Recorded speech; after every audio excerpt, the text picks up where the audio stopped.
कर दो भैया। वैद्युत क्षेत्र की बात करेंगे। वैद्युत क्षेत्र क्या होता है?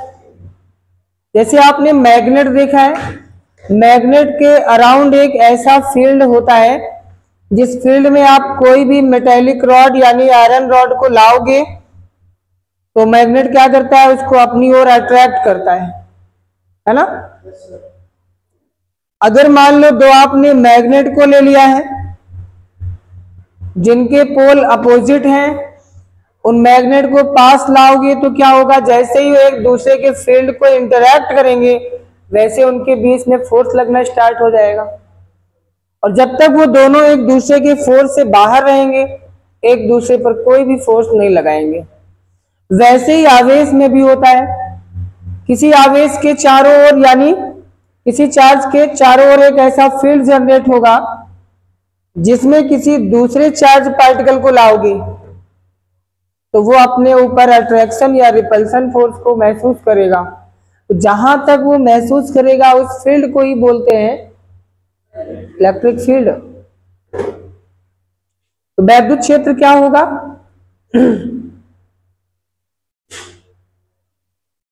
Field around two the electric charge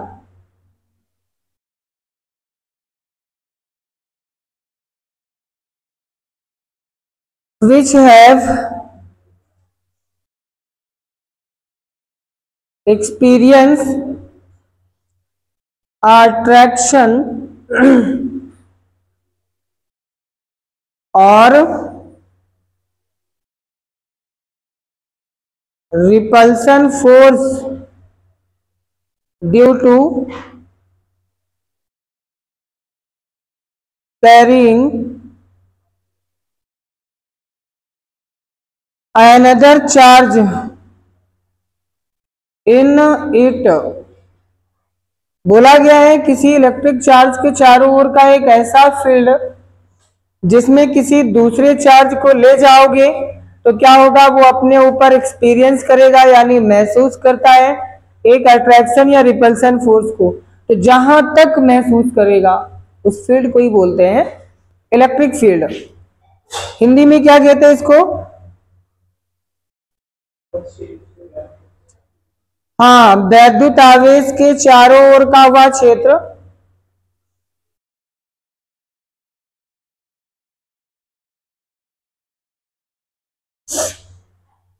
जिसमें किसी परीक्षण आवेश मतलब जिसपे आपको चेक करना होता है, टेस्टिंग चार्ज। परीक्षण आवेश को वैसे Q0 से इंडिकेट कर देते हैं, टेस्टिंग चार्ज पार्टिकल को। परीक्षण आवेश को ले जाने पर क्या करता है, उस पर आकर्षण या प्रतिकर्षण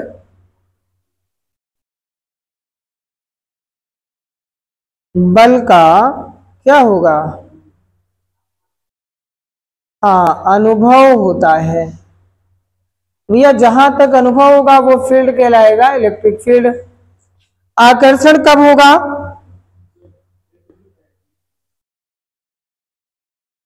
सेम चार्ज क्या करते हैं, are repel to each other and opposite charges are attract to each other। यानी समान आवेश एक दूसरे को प्रतिकर्षित करते हैं लेकिन विपरीत आवेश क्या करेंगे, आकर्षित करेंगे। इतना तो पहले से मालूम रहा होगा आपको। अच्छा, ये आकर्षित और प्रतिकर्षित कैसे करते हैं? ये इलेक्ट्रिक जो फील्ड होता है, पॉजिटिव और निगेटिव जो चार्ज होते हैं इनसे फील्ड लाइन जनरेट होती है अगर पॉजिटिव चार्ज है तो due to positive charge electric field outward direction में होता है, यानी बाहर की तरफ रहेगा। इसको ध्यान रखना। अगर धनावेश है तो वैद्युत क्षेत्र की दिशा आवेश से बाहर की ओर होगी। अगर वो ऋणावेश है तो आवेश से अंदर की ओर होगी। अब देखो, एक अंदर खींच रहा है, एक बाहर धकेल रहा है। जब दोनों आपस में ये मिलते हैं,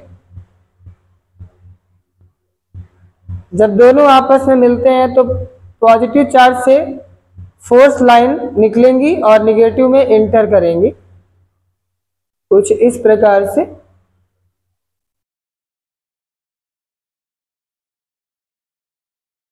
तो यहां से बाहर की तरफ और निगेटिव के कारण डायरेक्शन अंदर होगी। इस तरह से ये दोनों अट्रैक्ट कर लेते हैं। लेकिन अगर मान लीजिए दोनों चार्जेस सेम है, दोनों प्लस प्लस हो या फिर माइनस माइनस हो, तो इसमें फील्ड लाइंस क्या होंगी?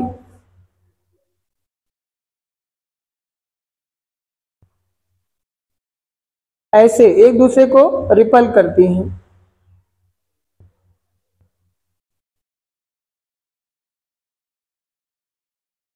नेगेटिव चार्ज है, दोनों में डायरेक्शन अंदर की तरफ होगी, लेकिन ये दोनों कभी भी एक दूसरे को अट्रैक्ट नहीं करेंगे। अगर पॉजिटिव हो गए तो अट्रैक्ट करेंगे, लेकिन डायरेक्शन ऐसे ही बनेगी, ऐसे ही बना लोगे ना, ऐसे डायरेक्शन। अब यहां से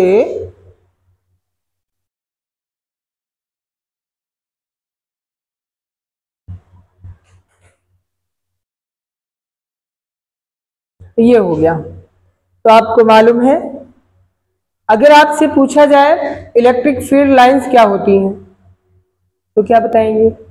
अभी हम लोग पढ़ रहे हैं वैद्युत क्षेत्र। अब पढ़ते हैं वैद्युत क्षेत्र की तीव्रता। तीव्रता का मतलब क्या होता है? इंटेंसिटी क्या होती है? यानी ये जो अट्रैक्शन या रिपल्सन होगा, खींचना और दूर हटाना, ये कितनी स्पीड से होगा, कितना तेज होगा या कितना धीमा होगा, ये कौन बताएगा? इंटेंसिटी यानी तीव्रता बताएगी। तो वैद्युत क्षेत्र की तीव्रता इंग्लिश में क्या बोलते हैं? इंटेंसिटी ऑफ इलेक्ट्रिक फील्ड, इसकी बात करेंगे। तो इंटेंसिटी ऑफ इलेक्ट्रिक फील्ड क्या होता है? बोला गया है कि अगर मान लीजिए यहाँ पे जो टेस्टिंग चार्ज की हम बात कर रहे थे, प्लस क्यू को लेके जाना था कहाँ? किसी दूसरे आवेश के पास में। तो दूसरे आवेश के पास ले जाओगे तो उसके चारों ओर क्या होगी? इलेक्ट्रिक फील्ड होगी। तो इलेक्ट्रिक फील्ड में किसी टेस्ट चार्ज पार्टिकल को लेकर जाओगे तो क्या होगा? उस पर एक फोर्स लगेगा। कौन सा फोर्स? चार्ज कौन सा फोर्स लगाता है? इलेक्ट्रोस्टैटिक फोर्स लगाता है। तो चार्ज पर क्या होगा? एक फोर्स लगेगा। तो जितना ज्यादा फोर्स लगेगा उतना ही ज्यादा इंटेंसिटी होगी। मींस यहां इंटेंसिटी को हम ई से रिप्रेजेंट करेंगे। E is equal to formula होगा when test charge particle in carrying to a external magnetic नहीं भैया, इसमें इलेक्ट्रिक फील्ड। तो जब आप टेस्ट चार्ज पार्टिकल को कहां लेके जाओगे? मैग्नेटिक फील्ड में लेके जाओगे तो उस पर क्या होगा? एक फोर्स लगेगा, that is electrostatic force.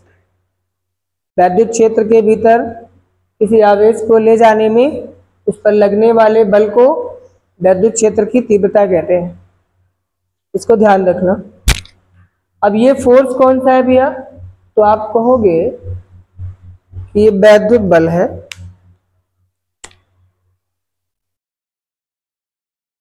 Electrostatic force है। और F क्या है? ये परीक्षण आवेश है, टेस्टिंग चार्ज है जिस पर टेस्ट करना है। और E क्या है? तीव्रता है, इंटेंसिटी है किसकी? वैद्युत क्षेत्र की। तो ये फार्मूला भी आपको यूज करना है। बताओ यहां से यूनिट क्या होगी इलेक्ट्रिक फील्ड इंटेंसिटी की? हाँ, फोर्स की यूनिट और आवेश की ये होगी। और डायमेंशन क्या होगी? वीमा, वीमा बल की वीमा ml की पावर -2 होती है और आवेश की विमा 80। तो इससे भाग करोगे तो ml की पावर, ये डायमेंशन हो जाएगी विमा किसकी? वैद्युत क्षेत्र की तीव्रता की। अच्छा, ये तो फार्मूला तब काम करता है जब चार्ज को ही इलेक्ट्रिक फील्ड में ले जाया जाए।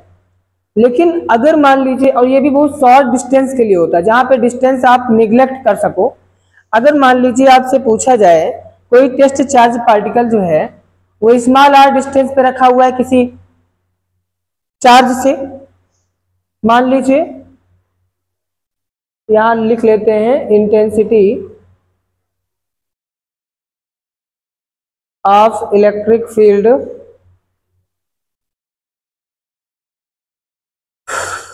Eight small r distance. Small r दूरी पर वैद्युत क्षेत्र की तीव्रता क्या होगी? मान लो एक ये प्लस क्यू चार्ज है तो इसके अराउंड क्या होगा? इलेक्ट्रिक फील्ड होगी। उस इलेक्ट्रिक फील्ड में स्मॉल r डिस्टेंस पे हमने ले लिया एक टेस्टिंग चार्ज Q0। ये कहां पर है? इलेक्ट्रिक फील्ड के अंदर है ना, स्मॉल r डिस्टेंस पे। तो इस पर कितना इलेक्ट्रिक फील्ड इंटेंसिटी होगी स्मॉल r डिस्टेंस पे? ऐसा तो इसमें नहीं था ना। जो यहाँ पे कब लगाओगे? जब यहाँ पे डिस्टेंस ये r बहुत छोटी हो जाएगी, यानी यहाँ पे डिस्टेंस की कोई वैल्यू नहीं रहेगी। इसमें काम करना है।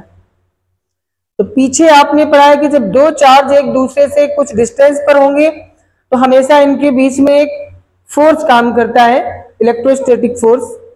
कूलॉम के नियम में कितना होता है? 1/4πε0 इंटू Q1 Q2 अपॉन होता है। इसलिए इंटेंसिटी निकाल लो, E is equal to F upon Q0। ये F की वैल्यू है, इसको उठा के यहां रख देंगे और अपॉन में Q0 से डिवाइड कर देंगे तो Q0 से Q0 कैंसिल हो जाएगा। तो कितना बनेगा?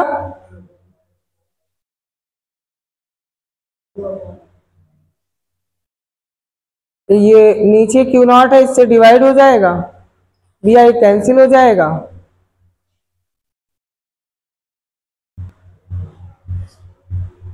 तो क्या बचेगा? Q अपॉन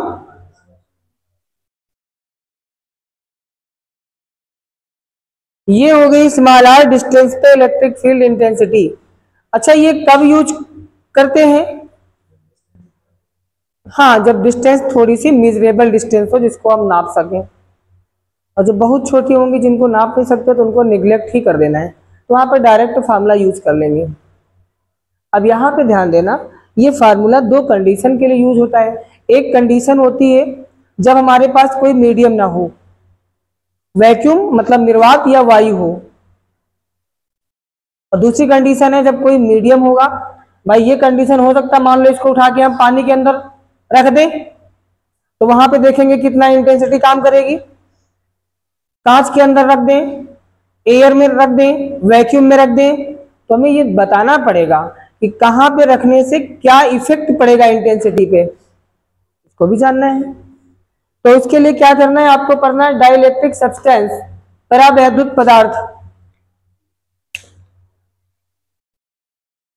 कोई बताएगा परावैद्युत पदार्थ क्या होता है? डाई इलेक्ट्रिक सब्सटेंस क्या होते हैं? कह दो हमको नहीं पता।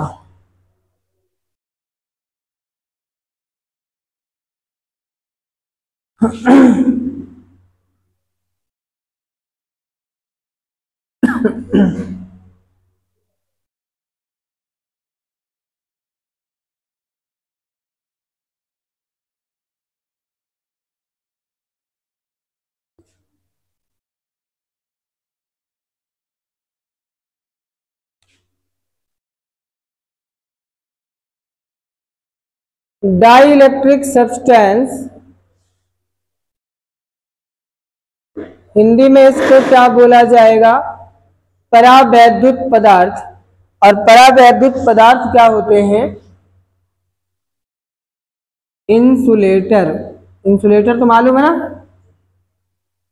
कुचालक, जो कुचालक होते हैं जितने पदार्थ उन सबको, या फिर कह सकते हो बैड कंडक्टर ऑफ इलेक्ट्रिसिटी, जो इलेक्ट्रिसिटी के क्या हो, बुरे चालक हो, जिनमें करंट ना फ्लो होती हो या फ्लो हो रही हो तो बहुत कठिनाई से। जैसे वाटर हो गया, वाटर में करंट फ्लो होती ना, लेकिन आपने इसमें पढ़ा भी होगा water is a good conductor of electricity, है ना? बट ऐसा नहीं है।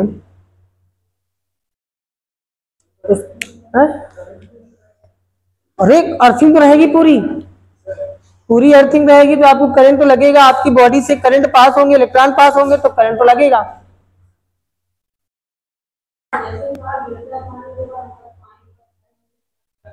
अच्छा, मान लीजिए कि इस रूम में पूरा पानी भरा हुआ है, ठीक है? रूम क्या, मान लो पूरे स्कूल में पानी भरा हुआ है, और कहीं पे बिजली खंभे से तार टूट के गिर जाए पानी में, तो जो गेट पे आ रहा होगा उसको तो पता नहीं है ना, और पानी में वो चला आ रहा है, क्या होगा? बचेगा कि मरेगा? अब पानी में बोल रहे, पानी में चल रहा है, वो बच जाएगा। क्यों?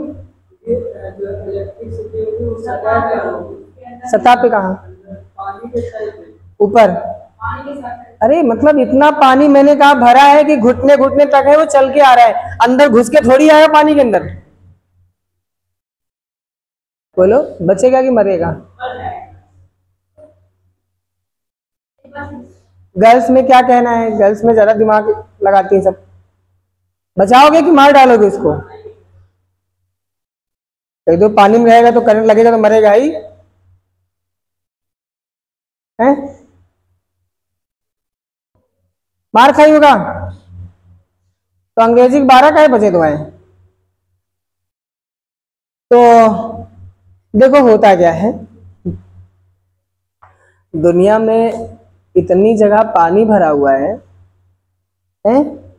अच्छा मुझे बताना, जैसे गंगा जी है, बहुत बड़ी नदी है, कहीं तो करंट टच होता होगा कभी ना कभी, तो पूरे गंगा जी में करंट फैलना चाहिए, और जो कोई कहीं नहा रहा हो या कुछ कर रहा हो, कोई जानवर हो, तो वो तुरंत मर जाना चाहिए। बट ऐसा नहीं होता। अच्छा ऐसा क्यों नहीं होता?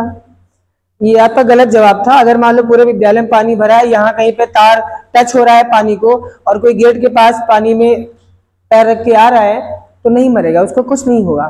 क्यों नहीं होगा? करंट पहुंचेगा ही नहीं। क्यों नहीं पहुंचेगा? तो वही तो हम आपसे पूछ रहे हैं, क्यों नहीं पहुंचेगा? तुम बता दोगे तो फिर हम नहीं बताएंगे, नहीं तो हमको तो बताना ही पड़ेगा। मैंने अभी बात किया था ना, बैड कंडक्टर की बात किया था।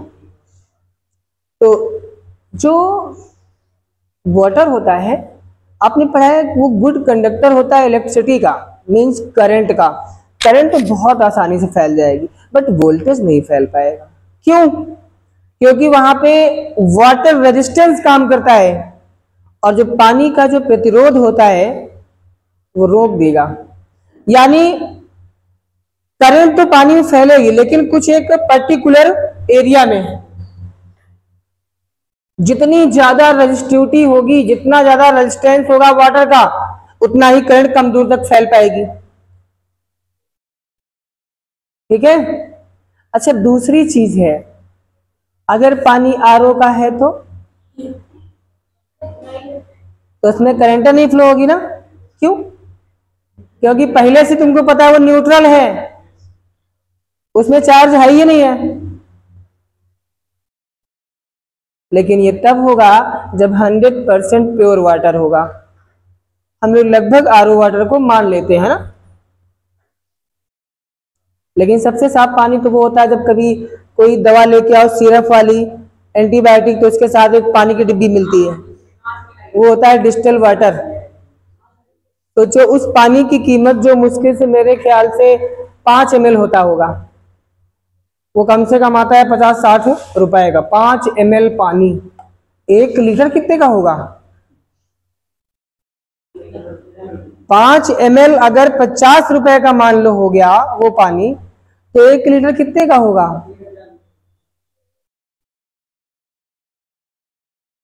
1 लीटर में 1000 ml होते हैं। 1000 को 5 से डिवाइड करो, कितने टाइम से आएगा? 200 बार जाएगा।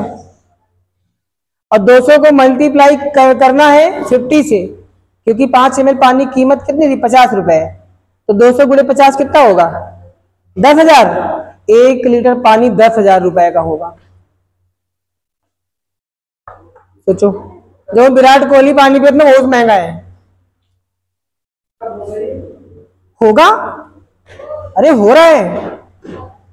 अब जरा इस पढ़ने के बाद निकलना, दिखाना इनको कहाँ 10,000 रुपए लीटर पानी मिलता है। इनको आज तुम पिला देना, पिला पाओगे ना? हाँ, पैसे ले लेना, पिला देना।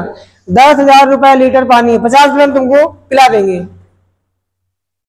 लेकिन पेट नहीं भरेगा है?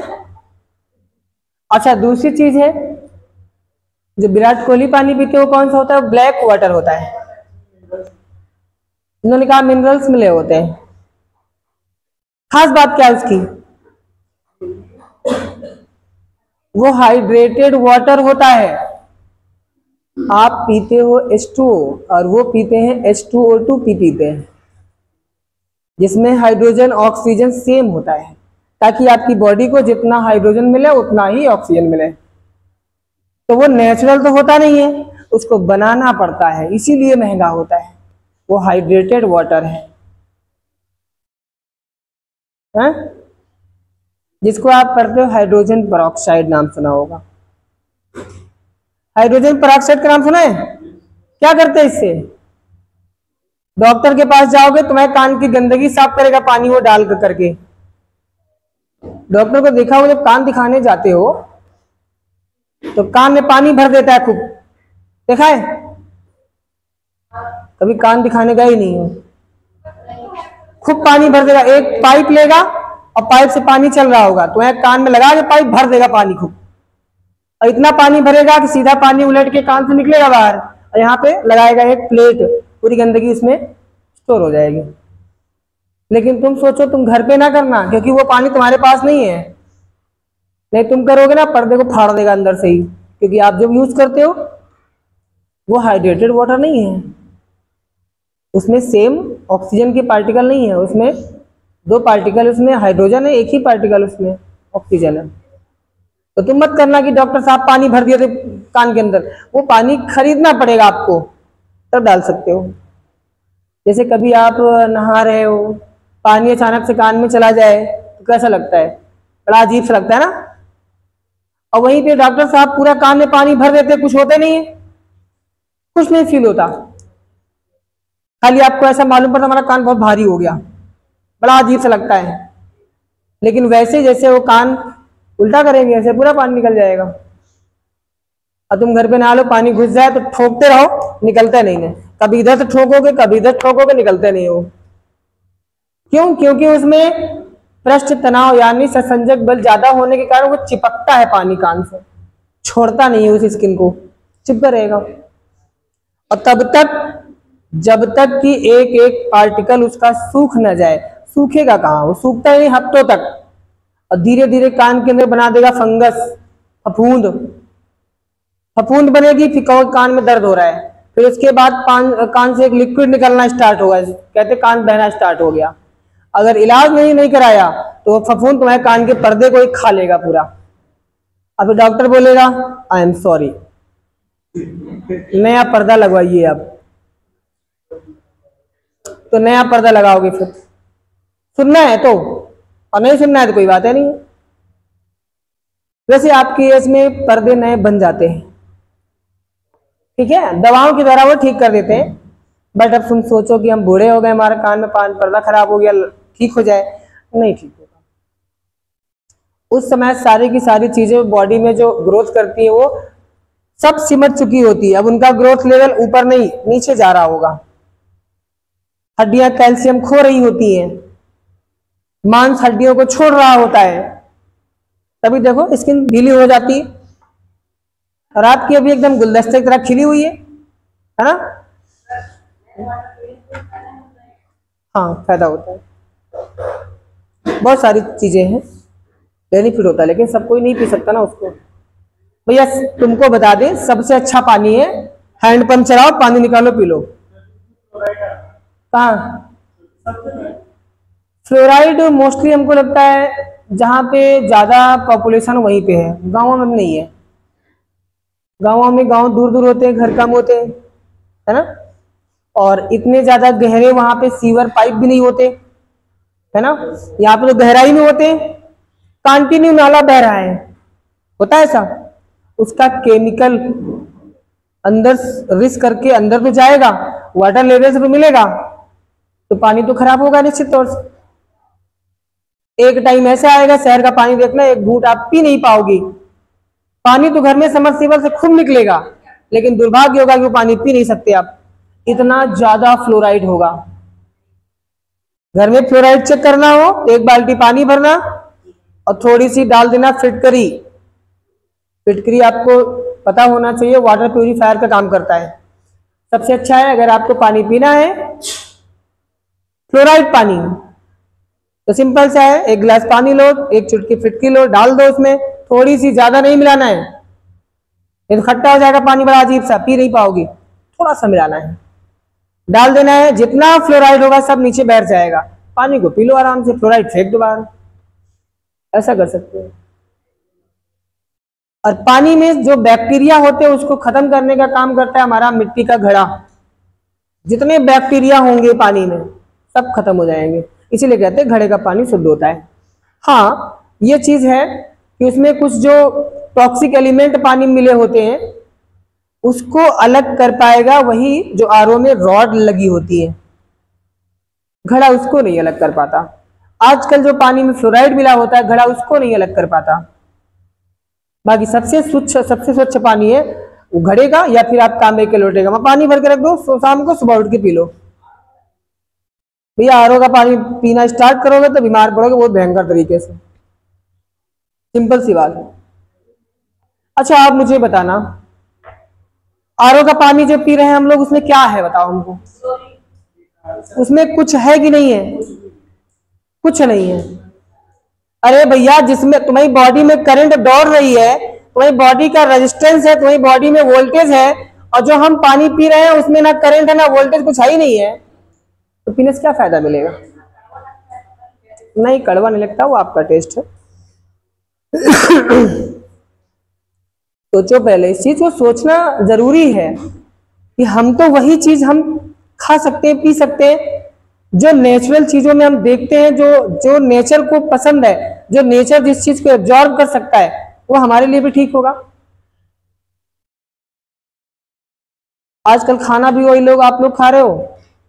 अच्छा मुझे आप देखो बताना, आप घर में जो भी सामान बनाते हो, कुछ भी बनाइए आप, उसको 1 2 दिन 3 दिन 4 दिन रख दो, खराब हो जाएगा, फफूंद लग जाएगी, फंगस हो जाएगा, लग जाता है।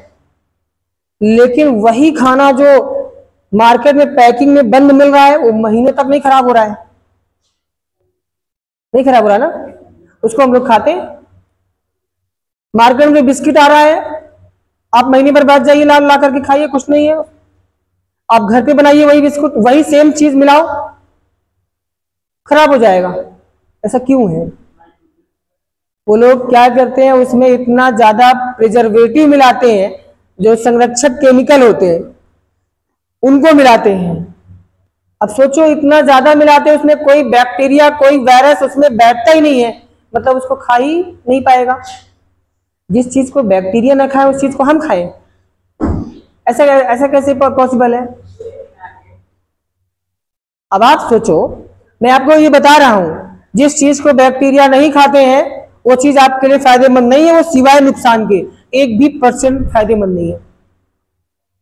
जिस चीज को बैक्टीरिया खाते हैं वही आपके लिए फायदेमंद है, क्योंकि आपकी बॉडी में भी बैक्टीरिया है। है? बादाम में क्या है? नहीं नहीं, उसकी बात नहीं करेंगे, उसमें इसलिए नहीं करेंगे वो नेचुरल होता है। उसमें केवल क्या करते हैं, जैसे आप देखोगे मार्केट में जाना लाने, मान लो आप बादाम की पैकेट आप लोगे, उसमें आप देखोगे पूरी पन्नी चिपकी होती है, पूरी एयर को निकाल दिए होते हैं, और निकाल के क्या करते हैं, वैक्यूम क्रिएट कर देते हैं।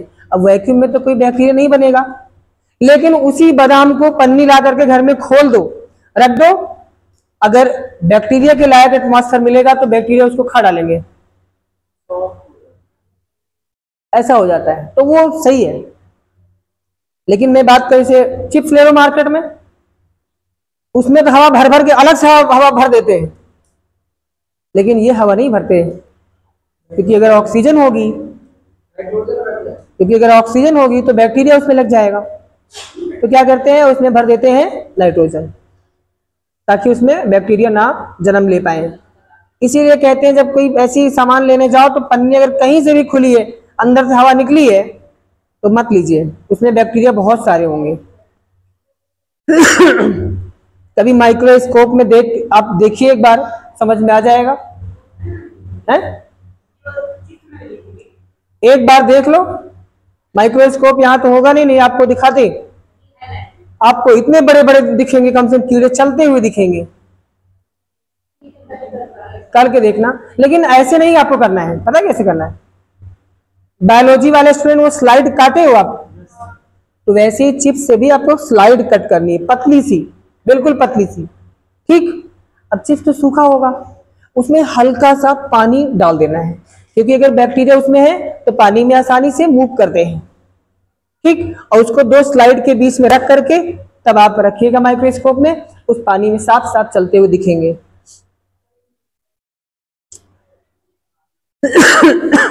अपना ब्लड, थोड़ा सा ब्लड निकाल के रखे, देखो नदी बहती हुई आपको दिखेगी, प्लाज्मा वो जा रहा है, रेड ब्लड सेल वो जा रहे हैं गोल गोल से, आरबीसी इधर जा रही है, सब दिखेगा आपको।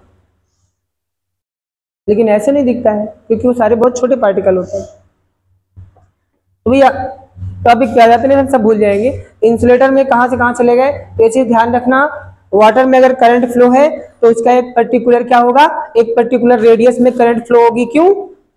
क्योंकि जो वाटर रेजिस्टेंस होगा वो करंट को बढ़ने से रोक देगा। जैसे ऐसे बहुत सारे वीडियो देखते हो, बारिश के टाइम में कहीं पोल है, पोल से करंट आ जाता है नीचे, वहां से कोई पास से गुजरता है तो करंट लग जाती है, लेकिन वो पानी दूर तक भरा है, वहां से लोग जा रहे हैं, कुछ नहीं होता उनको, उसका एक रेडियस होता है।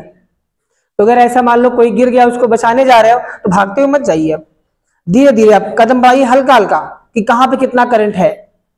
आपको जहां तक आप उसको संभाल सको वहां तक जाइए, उसके आगे मत जाइए, नहीं हल्का सा और बढ़ाओगे तो फिर आपको लपेट लेगा। तो ऐसे भी ध्यान रखना। लेकिन जो हमारे यहाँ करंट आती है 220 वोल्ट की, अगर मान लो जैसे स्टैंड लगा, यहाँ पे तार गिर जाए, तो मेरे ख्याल से ये इतनी डिस्टेंस लगभग 3 मीटर से आगे तक करंट नहीं जाएगी, इतना रेडियस में, इससे ऊपर नहीं जाएगी। हाँ, वहीं पे अगर मान लो 11,000 वोल्ट की लाइन है तो इस पूरे कमरे के रेडियस में हो जाएगी, और ज्यादा हो जाएगी थोड़ी सी।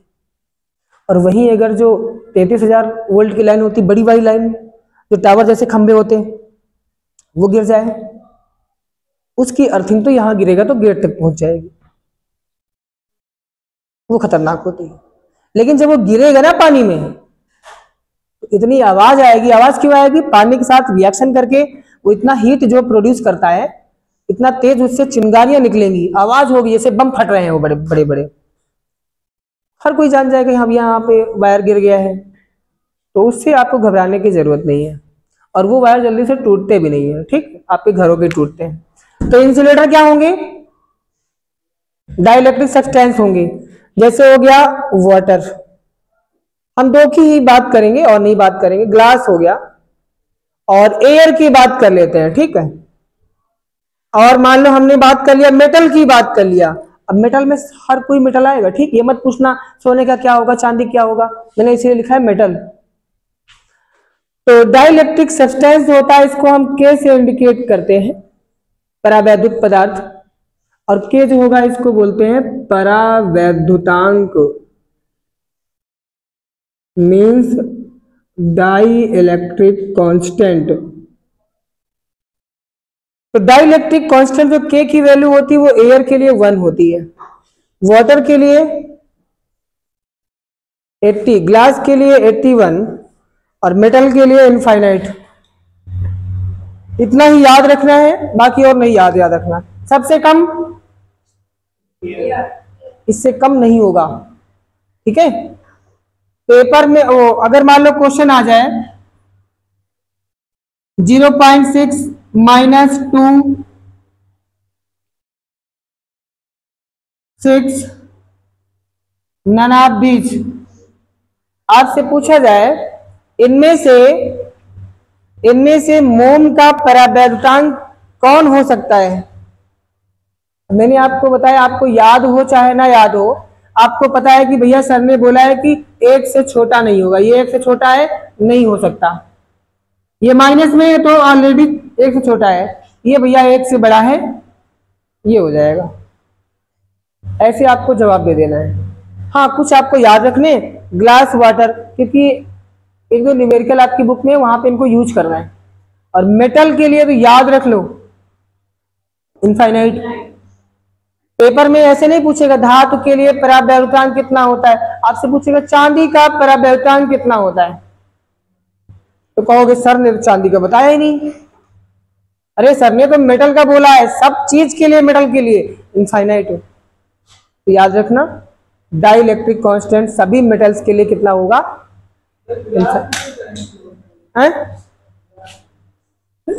ग्लास में नहीं, बस ये एक मीडियम का काम करेगा। ये चार्ज को बहने के लिए, चार्ज को फ्लो होने के लिए एक रास्ता प्रोवाइड करता है, और कुछ नहीं। तो ये माध्यम अगर होंगे तो इन माध्यमों में अगर मान लो वायु में है तो वैद्युत क्षेत्र की तीव्रता जो निकली E =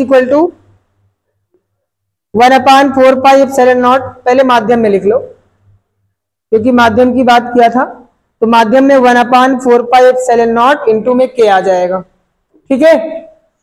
ध्यान रखना K आएगा। अब माध्यम कोई भी हो सकता है, Q/R²।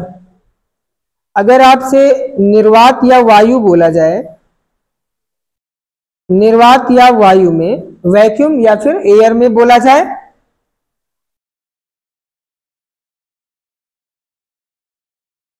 वैक्यूम या एयर में E = क्या होगा, वैक्यूम एयर के लिए K की वैल्यू 1 होती है, ठीक है। तो यहां पे क्या होगा 1/4πε0, K के प्लेस पे 1 हो जाएगा, Q/R² हो गया। और 1/4πε0 की वैल्यू भी हमने बताया था। तो भैया न्यूमेरिकल आए तो आप इसको आसानी से यूज करके आंसर निकाल लोगे। तो निर्वात या माध्यम होगा तो इसको यूज करना है नीचे वाला, और अगर कोई माध्यम होगा तो इसको यूज करना है, बस K की वैल्यू यूज करनी है।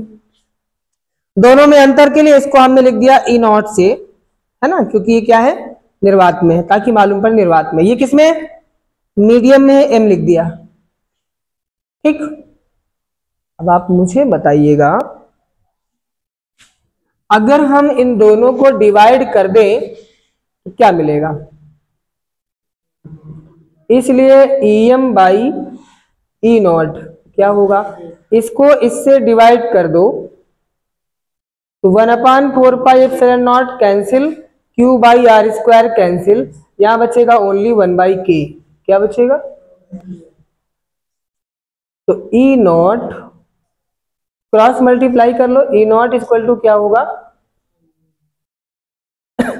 Em × बनेगा। मतलब अगर आपको माध्यम में पता है निर्वात की चाहिए तो K से आपको मल्टीप्लाई कर देना है, ठीक है। वैद्युत क्षेत्र की तीव्रता मिल जाएगी यहां से, तो इसको भी ध्यान रखना, आप निकाल सकते हो यहां से। इसके बाद वैद्युत क्षेत्र की तीव्रता के बाद अब हम पहुंचेंगे वैद्युत बल रेखाएं क्या होती हैं, इलेक्ट्रिक फील्ड लाइंस क्या होती हैं। क्या होती फील्ड लाइंस, जो चार्ज के चारों ओर क्या चीज बताएंगी, नहीं, चार्ज के चारों ओर एक इमेजिनरी मैग्नेटिक फील्ड को जो बताती हैं उनको क्या बोलते हैं, इलेक्ट्रिक फील्ड लाइन बोलते हैं। जहां तक फील्ड लाइंस होंगी वहां तक इलेक्ट्रिक फील्ड होगा, जहां नहीं होंगी वहां पे नहीं होंगी। जैसे अभी फिगर जो बनाया था, 3-4 फिगर बनाए थे आपने, विया इलेक्ट्रिक फील्ड लाइंस आपको मालूम है, बस हमें इनकी प्रॉपर्टीज जानना है। फिगर जो अभी आपने बनाए थे, प्रॉपर्टीज क्या है? पहली प्रॉपर्टीज, हाँ बोलो। हाँ, पहले दूसरी चीज है, it is perpendicular to the surface. जिस पृष्ठ में आवेश होगा उस पृष्ठ के ये हमेशा लंबवत होती है। मान लो ये सरफेस हो गया, इसमें चार्ज है, तो ये हमेशा लंबवत होती है, तिरछा नहीं होगी, यानी कि यहाँ पे 90 डिग्री एंगल बनेगा ऐसे। ठीक, ये ध्यान रखना। ये बल रेखाएं हो गई, चाहे नेगेटिव ले लो चार्ज, चाहे आप पॉजिटिव ले सकते हो, कोई भी ले सकते हो। और क्या है? टू लाइंस क्या होंगी? हैं? कभी नहीं काटती, डज नॉट इंटरसेक्ट, कभी नहीं काटेंगे। और बोलो। हाँ, वो तो इसी में मैच कर जाए, अगर मान लो कट करेंगी तो वहां पे 2 डायरेक्शन बन जाएंगे, जो कि इम्पॉसिबल है। और क्या है? Due two plus Q charge,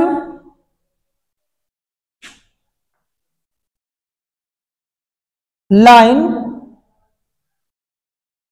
outward direction में होती है। हाँ, due two plus Q charge line क्या होती है? आउटवर्ड डायरेक्शन में होंगी। और इसी का अपोजिट कर दो, due to negative charge lines क्या होंगी? इनवर्ड डायरेक्शन में होंगी, यानी अंदर की तरफ होंगी। ठीक है, ये फील्ड लाइंस की बात हो गई।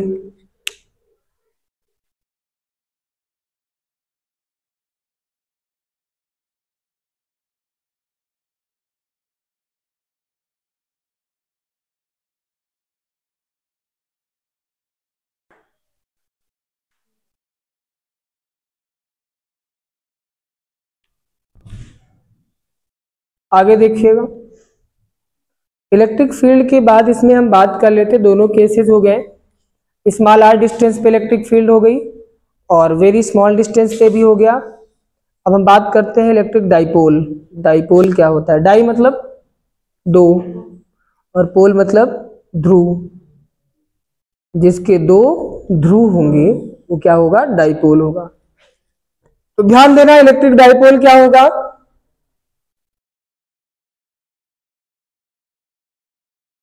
यानी वैद्युत द्विध्रुव। वैद्युत द्विध्रुव क्या होगा? एक ऐसा सिस्टम जिसमें 2 इक्वल एंड अपोजिट चार्ज होंगे। इक्वल एंड अपोजिट चार्ज है। वैद्युत द्विध्रुव क्या होगा? When equal and opposite charge are placed to very small distance, दोनों एक दूसरे से बहुत छोटी डिस्टेंस पे रखे हों। हमने 2l मान लिया, कुछ लोग कहेंगे 2l का ही मानी, अरे कुछ भी मान सकते हो। हमने 2l इसलिए लिया क्योंकि अगर आपको याद है, आप अपनी क्लास में जब पेपर होगा या डेरिवेशन करोगे तो इसके थ्रू आप आसानी से डेरिवेशन कर पाओगे, इसलिए हमने डेरिवेशन को इजी होने के लिए 2l डिस्टेंस को लेट कर लिया।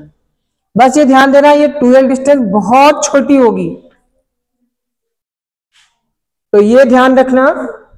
ये ए बी जो सिस्टम बन गया, यही क्या है हमारा? है वैद्युत द्विध्रुव है। परिभाषा हमने आपको बता दिया, डेफिनेशन क्या होगी?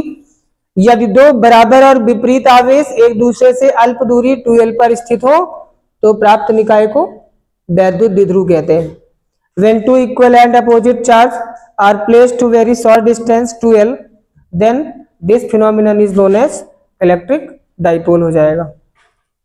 अब यहाँ पे हम बात करेंगे चीज, कुछ इसके एग्जाम्पल कोई बताओगे?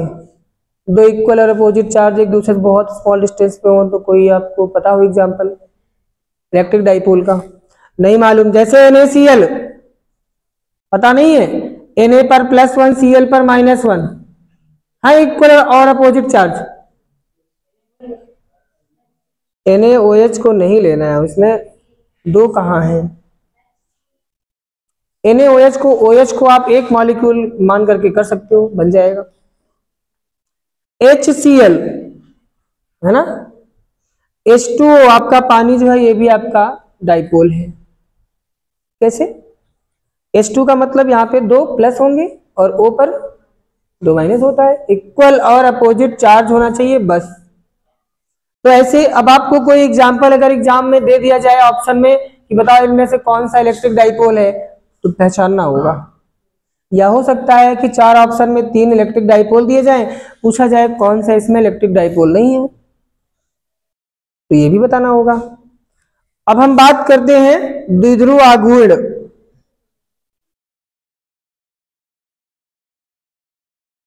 द्विध्रुव आघूर्ण यानी क्या हो गया? Dipole moment.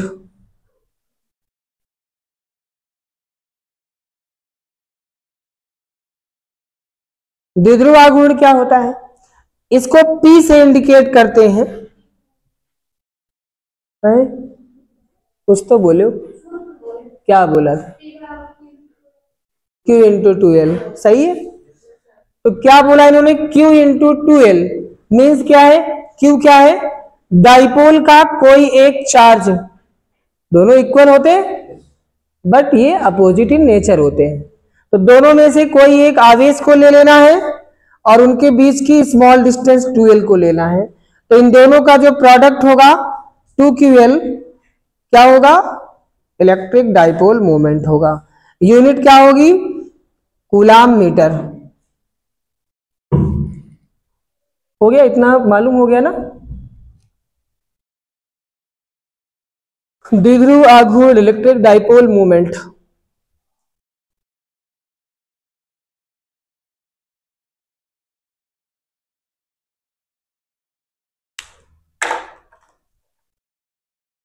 बेटा द्विध्रुव आपको एग्जाम्पल मालूम हो गए, द्विध्रुव होता क्या है वो मालूम हुआ।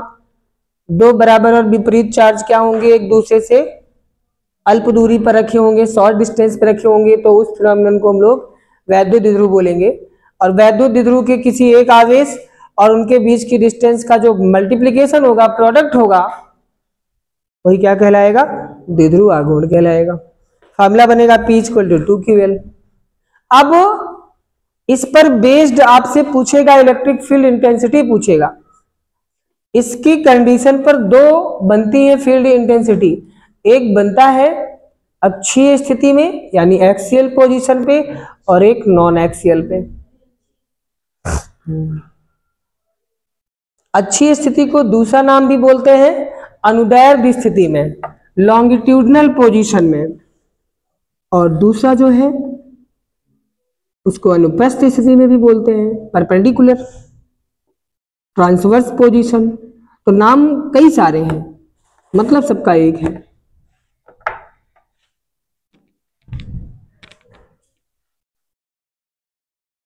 बारिश हो गई भाई, मौसम ठंडा हो गया।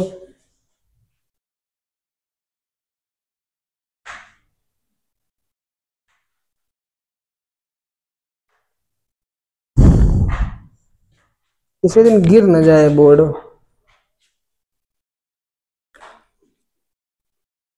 हैं?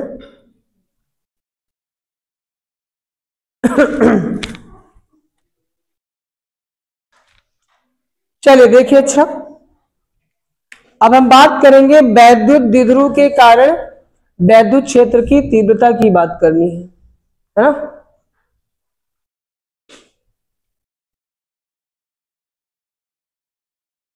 वैद्युत द्विध्रुव के कारण वैद्युत क्षेत्र की तीव्रता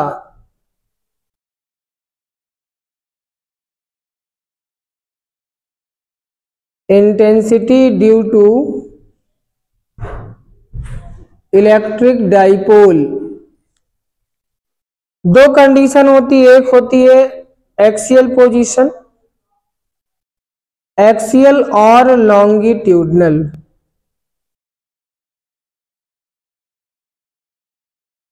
पोजीशन हिंदी में क्या बोलेंगे? अक्षीय अथवा अनुदैर्ध्य स्थिति में। तो अक्षीय का मतलब क्या हो गया?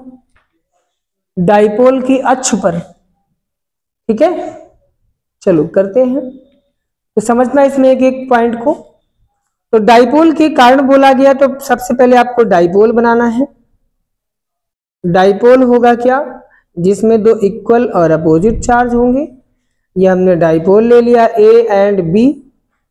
ए बी हमारा क्या हो गया? डाइपोल हो गया, जिसपे इक्वल और अपोजिट चार्ज हो गए माइनस क्यू और प्लस क्यू। दोनों एक दूसरे से शॉर्ट डिस्टेंस 2l पर रखे हुए हैं। इतना बन गया ना डाइपोल। अब एक्सिस की बात करते हैं। तो एक्सिस पर कहीं पर भी निकालना हो तो हम लेट कर लेते हैं कि इस डाइपोल की एक्सिस पर एक पॉइंट P है, एक्सिस पर ही है, इसी पर हमें रिजल्टेंट बताना है इलेक्ट्रिक फील्ड इंटेंसिटी। कैसे करेंगे? इसके लिए क्या करेंगे? मान लेते हैं कि डाइपोल के मिड पॉइंट O, ये मिड पॉइंट है, मध्य बिंदु। अच्छा, अगर ये मध्य बिंदु है तो OB कितनी होगी, OA कितनी होगी? आधी आधी बढ़ जाएगी, पूरी 2l है, होगा ऐसा? बढ़ गई। तो डाइपोल के मिड पॉइंट O से स्मॉल r डिस्टेंस पे एक पॉइंट लेट कर लिया कैपिटल P, जिस पर हमें बताना है रिजल्टेंट इलेक्ट्रिक फील्ड। अब मैंने अभी आपको बोला था ड्यू टू पॉजिटिव चार्ज, धनावेश के कारण वैद्युत क्षेत्र की दिशा बाहर की ओर होती है। तो आवेश इधर है तो आवेश से बाहर की तरफ पॉइंट पर होगी, यानी बाहर, ये माना जाएगा इसे, आवेश से बाहर की तरफ होगा। तो प्लस की आवेश के कारण हमने मान लिया तीव्रता E1 है, और दूसरा चार्ज है माइनस क्यू। माइनस क्यू के कारण इलेक्ट्रिक फील्ड अंदर की तरफ होती है, तो ये हो गया अंदर की तरफ E2। P पर हमें रिजल्टेंट बतानी है, परिणामी तीव्रता बतानी है। तो बताइए E1 E2 किस डायरेक्शन में है? अपोजिट में है, तो जुड़ेंगे कि घट जाएंगे? अपोजिट में है तो घट जाएंगी, माइनस हो जाएंगी, और सेम डायरेक्शन में होती तो प्लस कर देते। तो भैया यहां पे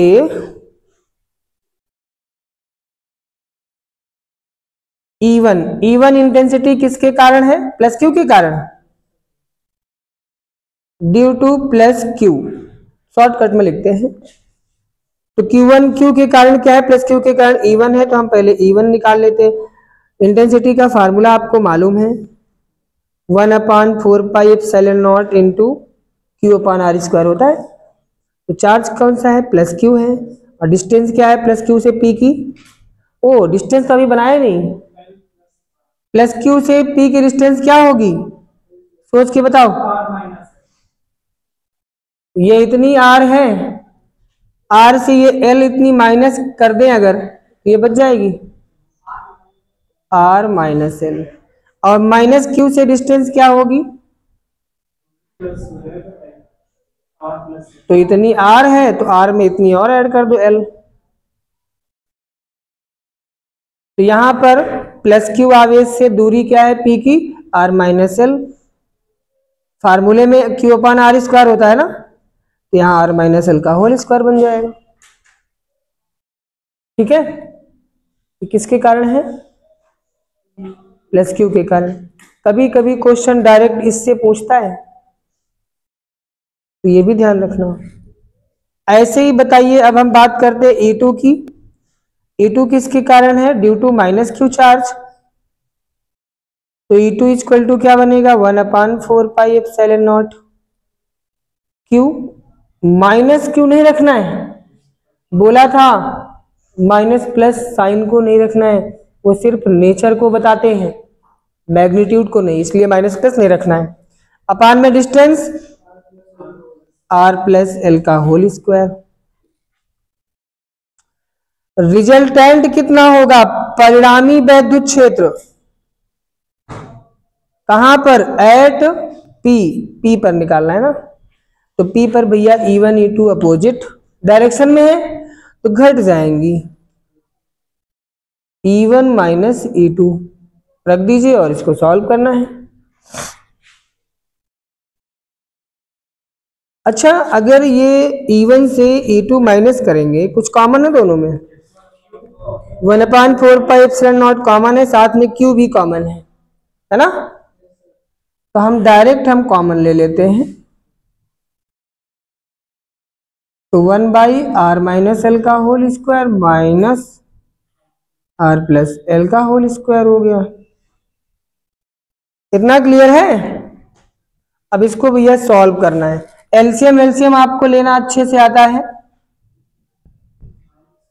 तो एलसीएम ले लोगे तो r minus L whole square और r प्लस एल का होल स्क्वायर, क्रॉस मल्टीप्लाई हो जाएगा ना, r प्लस एल का होल स्क्वायर यहाँ पे आएगा तो होल स्क्वायर ओपन कर दो, r square plus L square plus 2rl, फिर माइनस r माइनस एल का होल स्क्वायर ओपन करेंगे और बाहर माइनस है तो सारे साइन चेंज हो जाएंगे, minus r square minus L square plus 2rl हो जाएगा। कुछ कैंसिल होगा, r square L square cancel हो गया, Q/4πε0 इंटू 2rl कितना हो जाएगा 4rl।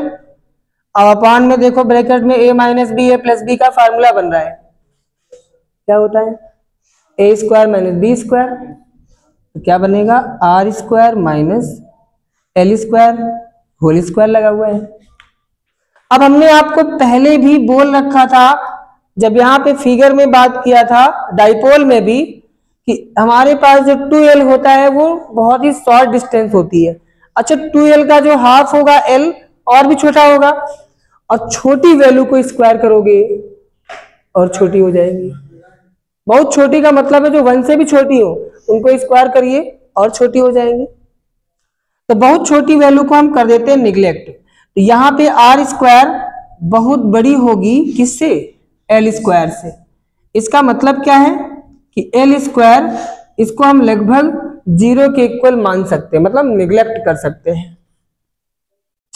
तो भैया E is equal to Q upon में 4πε0, नहीं काटना नहीं है, ये Q को इसके साथ शामिल कर रहे हैं, 4 को हम लिखते हैं 2 इंटू 2, किसी को कोई दिक्कत, और Q को इसके साथ लिखा, L को इसके साथ लिखा, R को बाहर निकाल दिया, ठीक, अपॉन में r स्क्वायर बचेगा, r स्क्वायर का होल स्क्वायर पावर 4 हो जाएगी। अब ये बताने की आवश्यकता नहीं है कि 2 और ये 2ql किसके इक्वल होता है, अभी बताया था डाइपोल होता है, डाइपोल मोमेंट p होता है, तो इसको हम लिख देंगे p, और एक r से r कैंसिल हो जाएगा तो नीचे r³ बचेगा, तो ये ध्यान रखना भैया। तो ये हो जाएगा आपका एक्सियल पोजीशन पे इलेक्ट्रिक फील्ड इंटेंसिटी है। P मालूम है आपको 2ql होता है, R भी मालूम है क्या है, मिड पॉइंट से जितनी डिस्टेंस पर पॉइंट P था वो R है।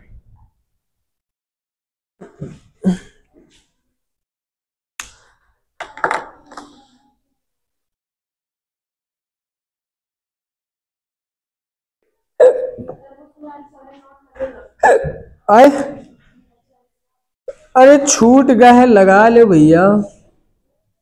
अच्छा, ये तो निर्वात या वायु में माना जाएगा, मीडियम होगा तो यहाँ के आ जाएगा।